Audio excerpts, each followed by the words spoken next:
The Act seeks to regulate access to biological or genetic resources and associated traditional knowledge to protect the rights of local communities over biological and natural resources. The high potential of access and benefit sharing for Namibia is vital for the country's economy and health sector, considering its variety of plants, animals and other natural resources which have made it onto foreign shelves.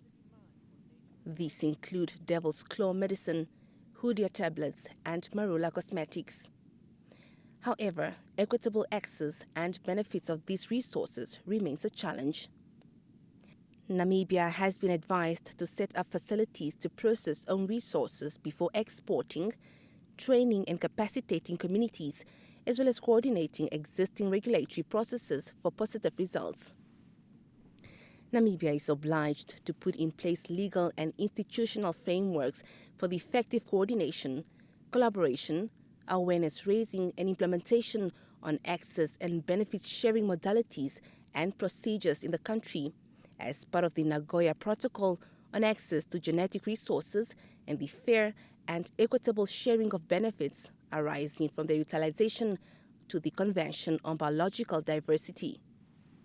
It is critical that we as regulators and planners realize that this is not only another act, it is one of those acts that can effectively respond to the challenges that we are facing in the country. We need to inform our people that the sharing of benefits should at all times happen on mutually agreed terms. If we provide the genetic resources, it must be equally clear that indigenous peoples and local communities holding the rights over the genetic resources and providing associated traditional knowledge are to be included in prior informed consent and mutually agreed terms, negotiations and benefit sharing. Traditional knowledge management is another area to look at, as many indigenous and local communities in Namibia have relied on genetic resources as well as help preserve and maintain biodiversity.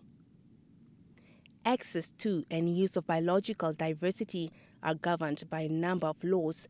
However, regulators are left to ponder on whether legal instruments that grant access to and use of the country's biological resources correlate, and if the processes of issuing permits, certificates, licenses and authorizations are mutually reinforcing.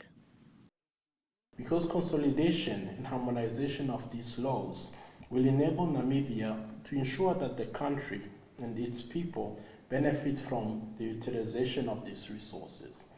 It will also facilitate coordination, monitoring, legal enforcement of our different laws and provisions of these. And it will help close the loopholes and or the confusions that those applicants of these projects are currently experiencing. The meeting is expected to, among others, create awareness and cross-cutting legislations related to the Access and Benefit Sharing Act and its implementation by different line ministries. Siaman Pikwa, NBC News, Windhoek.